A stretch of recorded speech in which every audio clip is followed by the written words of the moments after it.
अरे भाई ऐसा है, एक मिनट जी, एक मिनट, एक आदमी बोलेगा तो बात होगी, बीच में हल्ला करना तब बात नहीं होगी। किस विषय में पूछना चाहते हो?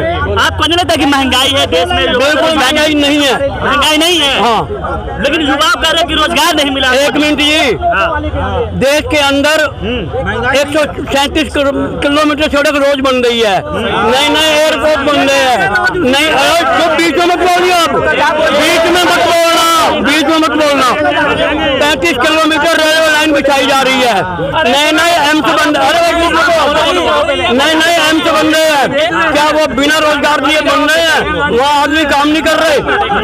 इतना तरक्की हो रही है, ये द्वारका एक्सप्रेस वे बना है, इसमें मजदूर मिस्त्री इंजीनियर लगे होंगे ना, कैसे कह रहे हो? जिसको करना ही नहीं है उसके लिए बेरोजगारी है, जिसको करना है उसके लिए रोजगार है। अमेरिका से लोग जा रही है, अमेरिका से जो IT वाले सारे जी ने बोला। एक मिनट, मैं 73 साल की उम्र में अगर अपने के लिए रोजगार ढूंढ सकता हूँ तो 20, 22, 25 साल का युवक क्यों नहीं ढूंढ सकता? लेकिन बीजेपी वाले कह रहे हैं कि स्किल नहीं है इसलिए रोजगार नहीं मिल रहा है। एक मिनट, बीजेपी वाले कह रहे हैं कि युवाओं में स्किल नहीं है इसलिए उसको रोजगार नहीं मिल रहा है। भाई साहब, जिसके पास स्किल है, जिसके पास तजुर्बा है, एक बात मुझे बताओगे? अरे भाई एक मिनट, कांग्रेस के टाइम में एक योजना चलती थी मनरेगा, रोजगार देने के लिए साल में 185 दिन की गारंटी देते थे, 185 दिन रोजगार मिलेगा ही मिलेगा। वो भी क्या रोजगार होता था? खड़ंजों में मिट्टी डालना, सड़कों पे ईंटें ढोना, इस किस्म के रोजगार दिए जाते थे। मनरेगा की बात कर रहे हैं ना? बहुत हो गया आपका, बहुत हो गया। इसी मनरेगा को जिसकी बुराई कर रहे हैं, इसी मनरेगा को कोविड में मोदी जी ने सबसे आगे करा था कि कोविड हो गया है, उसके बावजूद मैं मनरेगा में रोजगार दूंगा। दूसरी बात इन्होंने बोली कि 137 किलोमीटर रोज सड़क पड़ रही है। थोड़ा सा मैं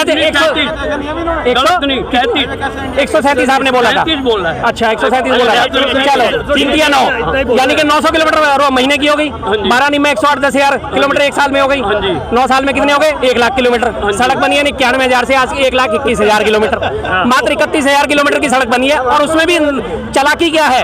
4 लेन की जो सड़क बनती है ना, जब वो 1 किलोमीटर बन जाती है तो उसे 4 किलोमीटर में काउंट करा जाता है, क्योंकि हमने 4 लेन की सड़क बनाई है, इसलिए हमने 4 किलोमीटर बना दिया। चर्चा करें कि हम 73 साल में अगर रोजगार ढूंढ सकते तो युवा क्यों ढूंढ सकते? अगर ये 73 साल की उम्र में रोजगार ढूंढ रहे हैं, अभी खुद बोल के खुद पीछे हट गए।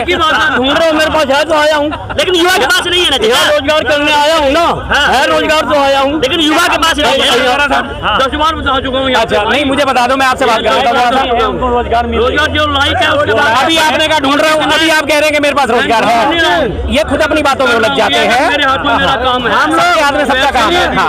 9 साल पहले हमारा काम धंधा बढ़िया चल रहा था, लेकिन 9 साल के बाद अब काम धंधा कुछ नहीं लग रहा है। ये मोदी जी से ये है कि मजदूरों को काम दिलाए, काम नहीं दिला पा रहा है। 9 साल पहले हम लोग कमा रहे थे, खा रहे थे। 9 साल के बाद हम लोग भूखे मर रहे हैं, पूरा जनते मर रहे हैं, पढ़ाई लिखाई भी नहीं हो रहे। हम लोग तो जिंदा कैसे खड़ा है? मोदी जी का देन है, भीख मांग के खा रहा है, भीख मांग के खा रहा है, ये मोदी जी का देन है। पहले 9 साल पहले बेरोजगार है, मोदी जी से पहले हम लोग महंगाई पे बात करूंगा और निकलूंगा। ठीक है, शीला दीक्षित के टाइम में दालों की इतनी कमी हो गई थी, कोई भी दाल 200 रुपए किलो से कम नहीं थी। और सरकारी इन्फॉर्मेशन गलत है। आज से पहले शीला दीक्षित की गवर्नमेंट में 70 रुपए से नीचे ऊपर कोई दाल ही नहीं गई थी। मैक्सिमम दाल 90 रुपए थी। 200 रुपए दाल तो मोदी जी के रहे हैं।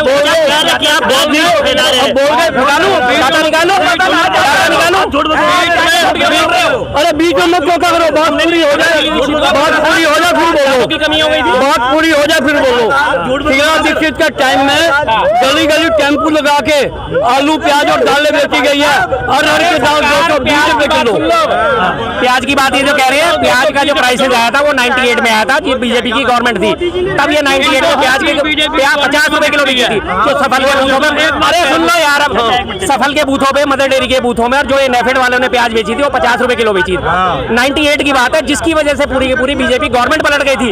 लोगों ने प्याज के दाम बढ़ने की वजह से बीजेपी गवर्नमेंट को लात मार के बाहर निकाल दिया था। ये 98 की बात है, जिसे शीला दीक्षित से जोड़ रहे हैं। 98 में सफल में था, मदर डेयरी में था, मैंने डिस्ट्रीब्यूट करी है प्याज। अब कह चुके हो, मेरे से बात कर रहे हो? शीला दीक्षित का भी अपना गूगल हाँ, बताओ ना, सब करा हुआ मैंने तो सर जी, मेरे से क्या बहस करोगे आप? और दूसरी बात, मैं एक बात कह दूं, तक कभी नहीं हुई। मोदी का मैं इसलिए समर्थक हूँ कि वो इस देश की संस्कृति को फिर से जिंदा कर रहा है। क्या संस्कृति को जिंदा? बिल्कुल जिंदा कर रहा है भाई साहब। राष्ट्रपति भवन में सरस्वती पूजन हो रहा है, मंदिरों का पहले नमाज होता था उसमें। हाँ जी, पहले बिल्कुल नमाज होता था। अगर होती थी तो क्या क्या दिक्कत है ये बताओ? लोकतंत्र है, रोजा अफ्तार होता था ना, तो मेरे देश की संस्कृति अभी भी तो होता है, राजनाथ सिंह जाते हैं, शहबाज हुसैन नहीं जाते। राजनाथ सिंह ने क्या बात नीतीश कुमार जाते हैं। मसला वो नहीं है कि जाए या नहीं जाए, लोकतंत्र है। मोदी ठीक है जी, मेरे लिए हिंदुस्तान के लिए बेहतर है और हमेशा रहेगा। हमेशा रहेगा। हाँ बिल्कुल रहेगा, जिंदा है। इसलिए मैं नमाज की और इसकी बात कर रहे हैं। सेकुलर इंडिया है, सरदार समाज की इज्जत होती है। हर धर्म को अपना अपना मानने का अधिकार है। अगर वहाँ नमाज हो रही है तो क्या गलत है? अगर वहाँ पूजा हो रही है तो क्या गलत है? अगर वहाँ गुरुद्वारे के पाठ हो रहे हैं, गुरबानी के पाठ हो रहे हैं तो क्या गलत है भाई? सारे हिंदू है, मुस्लिम है, क्रिश्चियन है, हमारे भारत में भरे पड़े 6 मुख्य धर्म है, हिंदू, मुस्लिम, क्रिश्चियन, सिख, ईसाई, जैन, बौद्धिज्म। 6 धर्म तो सबसे ज्यादा मुख्य है हमारे भारत में। सबको मानने की आजादी है। इनको इस बात से चिढ़ोगे कि वहाँ पे अगर कोई अपना धर्म मान रहा है तो क्यों मान रहा है? जो मोदी का होटल प्लेटफार्म पे बंद है तो वो नेक्स्ट साल खुलेगा ना।